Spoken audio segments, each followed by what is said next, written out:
2024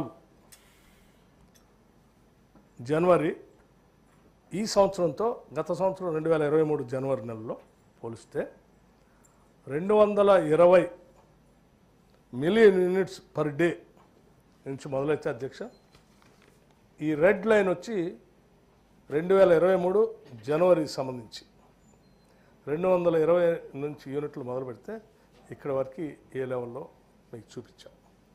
236 highest peak million units per day 71. అదే ఈ సంవత్సరం అధ్యక్ష production supply peak demand 253.66 million units. గత సంవత్సరం 236 పీక్ యూనిట్స్ ఉంటే ఈ సంవత్సరం 253.66. అంటే జనవరి 1 నుంచి 31 వరకు ఎక్కడ కూడా ఈ స్థాయి కాదు, కిందికి రావటం కాదు, ఈ స్థాయి కాదు, ఇంకా పైనే ఇప్పుడు ఉన్నటువంటి సప్లై ఉంది. ఇది మీ అందరి సమాచారం కోసం నేను సభ్యులందరికీ ఇస్తా ఉన్నాను, ఎందుకంటే అందరికీ అవగాహన ఉండాలని. అందుకోసం విత్ స్టాటిస్టిక్స్ అధ్యక్ష. అట్లాగే ఫిబ్రవరి నెలకు కూడా సరే ఇప్పుడు జరుగుతున్న పోనీ జనవరిలో ఇచ్చారు, ఫిబ్రవరిలో ఏమన్నా కటింగ్స్ ఉన్నాయేమో. ఫిబ్రవరి నెలకు కూడా అధ్యక్ష మీరు state energy consumption million units per day comparison February 2024 February 2023 అధ్యక్ష. జనవరి 1 నాడు 253.9 మిలియన్ యూనిట్స్ పర్ డే నుంచి ఈ సంవత్సరం ఉంటే గత సంవత్సరం 2023 నాడు ఫిబ్రవరిలో కేవలం 234.9 మాత్రమే ఉండింది. యాజ్ అగెన్స్ట్ 234.9కి 253.9 కన్జంప్షన్తో స్టార్ట్ చేసాం మేము. అంటే వారికంటే ఎక్కువే ఇచ్చాం. అక్కడి నుంచి తీసుకుంటే మీకు ఈ బ్లూ లైన్ ఈ సంవత్సరం ఈ ఫిబ్రవరి నెలది, ఈ రెడ్ లైన్ గత సంవత్సరం ఫిబ్రవరి నెలది. మీరు చూడండి ఎక్కడా కూడా దీని స్థాయిలో కిందికి రాలేదు, దీనికంటే పైనే ఉంది. చివరి 275.29 యూనిట్ల వరకు వచ్చి స్టెబిలైజ్ అయింది ఈరోజు వరకు. ధన్యవాదాలు అధ్యక్ష. గౌరవ ఉప ముఖ్యమంత్రి వర్యులు మాట్లాడుతూ 2014 నుంచి దాదాపుగా 2022-23 వరకు ఈ రాష్ట్రంలో బడ్జెట్ని ఎట్లా స్పెండ్ చేసినారు, దానివల్ల నష్టం జరిగింది ఏంటని అన్ని వివరించుకుంటూ వచ్చినారు అధ్యక్ష. వారు చెప్పిన నంబర్స్లోంచే నేను కోట్ చేస్తూ ఉన్నాను అధ్యక్ష. ఉమ్మడి రాష్ట్రంలోంచి విడిపోయి అప్పటికే వివక్షకు గురైనటువంటి ప్రాంతంగా, పెద్దగా ఆదాయం లేనటువంటి ప్రాంతంగా 2014-15లో మనం ఖర్చు పెట్టుకున్నది కేవలం 62,000 కోట్లు అని వారు చెప్పినారు అధ్యక్ష. 1,00,000 కోట్లతో బడ్జెట్ పెడితే 62,000 కోట్లే ఖర్చు పెట్టామన్నారు అధ్యక్ష. ఆనాటి పరిస్థితులు కొత్తగా వచ్చినటువంటి రాష్ట్రం కాబట్టి అలా జరిగింది. ఆ తర్వాత మీరు గమనిస్తే అధ్యక్ష ఉప ముఖ్యమంత్రి వర్యులు చెప్పినటువంటి నంబర్స్తోనే 2022-23 కాడికి వచ్చేటప్పటికి పెట్టిన ఖర్చు 2,04,000 కోట్ల పైచిలకు అధ్యక్ష. అంటే ఒక రాష్ట్రం ఏర్పడ్డ తర్వాత 10 సంవత్సరాలు ఒక దక్షత కలిగినటువంటి నాయకుడు ఉంటే 62,000 కోట్లు ఖర్చు పెట్టే స్థాయి నుంచి 2,04,000 కోట్లు ఖర్చు పెట్టే స్థాయికి ఎదిగిందనేటటువంటి విషయాన్ని గమనించవలసిందిగా ప్రజలందరినీ కూడా మీ ద్వారా నేను విజ్ఞప్తి చేస్తూ ఉన్నాను అధ్యక్ష.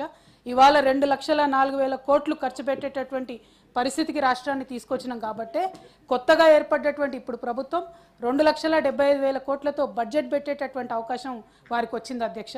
అదే అంతకుముందు ఉన్నటువంటి కాంగ్రెస్ పాలనలాగా ఉండుంటే కేవలం 1,00,000 కోట్లు బడ్జెట్ పెట్టుకోగలిగే వాళ్ళం, పేద రాష్ట్రంగానే ఉండగలిగే వాళ్ళం అధ్యక్ష. గౌరవ ముఖ్యమంత్రి గారు కేసీఆర్ గారు ఆనాడు పదే పదే చెప్పినటువంటి అంశం ఒకటే అధ్యక్ష. మనం కొత్తగా ఏర్పడ్డటువంటి రాష్ట్రం, ప్రజలకు ఒక కాన్ఫిడెన్స్ ఇవ్వాల్సినటువంటి అవసరం ఉంటుంది.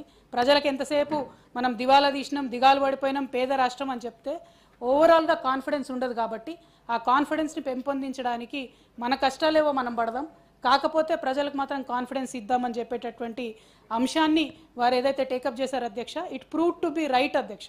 ఎందుకంటే first year we could only spend 62,000 crores, but 2022-23 వరకు if a state is able to spend 2,04,000 crores, it is certainly the achievement of that leader అధ్యక్ష, and it should not be undermined.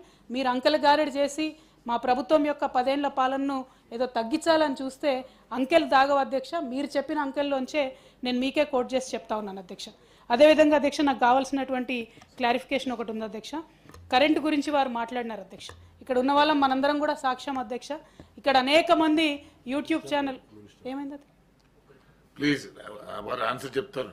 మంత్రులు అక్కడ చాలా మాట్లాడినారు, టైం అయిపోయింది. Please అధ్యక్ష, ఇవాళ అనేక మంది చిన్న చిన్న వ్యాపారాలు చేసుకునేటటువంటి వారిని మీరు కనుక్కోవచ్చు అధ్యక్ష. అది జిరాక్స్ సెంటర్ ముందు నుంచి మొదలు పెడితే టీవీ ఛానల్ వరకు, చిన్న స్థాయిలో ఉండేటటువంటి ఐటీ కంపెనీల వరకు మళ్ళీ కొత్తగా జనరేటర్లు కొనుక్కునేటటువంటి పరిస్థితి వస్తున్నది. వాస్తవమా కాదా అది ప్రజలకు తెలుసు అధ్యక్ష. అబద్ధాలు ఆడితే దాగేటటువంటిది కాదు. ఇంకొకటి ఎస్పీడీసీఎల్ అధికారుల సంగతి కూడా వారు మాట్లాడుతూ చెప్పినారు అధ్యక్ష. నిజంగా జరుగుతోంది. ఇవాళకి కూడా పొలాల దగ్గరికి వెళ్ళి వరి కోత మెషిన్లు కానీ ఇంకోటి ఏదన్నా ఉంటే కమర్షియల్ మీటర్లు పెట్టమని చెప్పి ఫోర్స్ చేస్తున్నటువంటి విషయం మొన్ననే గౌరవ సభ్యులు పెద్దలు జీవన్ రెడ్డి గారు కూడా ఇదే సభలో చెప్పినటువంటి విషయాన్ని నేను గౌరవనీయులు ఉప ముఖ్యమంత్రి గారి దృష్టికి తీసుకొని వస్తా ఉన్నాను అధ్యక్ష. అదేవిధంగా అధ్యక్ష వారు మాట్లాడుతూ మన 10 ఏళ్ళు సాగినటువంటి పాలనను సత్యం కంప్యూటర్స్తో పోల్చినారు అధ్యక్ష. పేరెన్నిక కలిగినటువంటి సత్యం కంప్యూటర్స్ అధ్యక్ష ఇంటర్నేషనల్ స్థాయిలో ఒక తెలుగు బిడ్డ రెప్యుటేషన్ తెచ్చుకుంటే తమరి కాంగ్రెస్ ప్రభుత్వం హయాంలోనే అధ్యక్ష వారిని అనవసరంగా వేరే వేరే బిజినెస్లోకి లాగి వారు జైలు పాలయ్యే వరకు చేసింది కూడా మీరే అధ్యక్ష. కాకపోతే కేసీఆర్ గారి పాలనలో అటువంటివి ఏం జరగలేదు అధ్యక్ష. రెండో విషయం అధ్యక్ష, గౌరవ పెద్దలు జీవన్ రెడ్డి గారు కూడా మాట్లాడుతూ మేము చాలా ఉద్యోగాలు ఇచ్చినామని చెప్పినారు అధ్యక్ష. అసలు వచ్చిందే 65 రోజులు, మమ్మల్ని ఏం అడగొద్దని ఒక పక్క అంటున్నారు. ఇంకో పక్క మీరు ఎప్పుడు వస్తుంది, ఎప్పుడు నోటిఫికేషన్ ఇస్తుంది, ఎప్పుడు పరీక్షలు పెడతారు, ఎప్పుడు రిజల్ట్లు ఇస్తారు, డైరెక్ట్గా తీసుకొచ్చి సర్టిఫికెట్లు ఇవ్వబడతారు. అది మేము ఇచ్చిన ఉద్యోగాలకే మీరు సర్టిఫికెట్లు ఇచ్చుకుంటా పదే పదే పదే కొత్త ఉద్యోగాలు అనడం అన్యాయం అధ్యక్ష.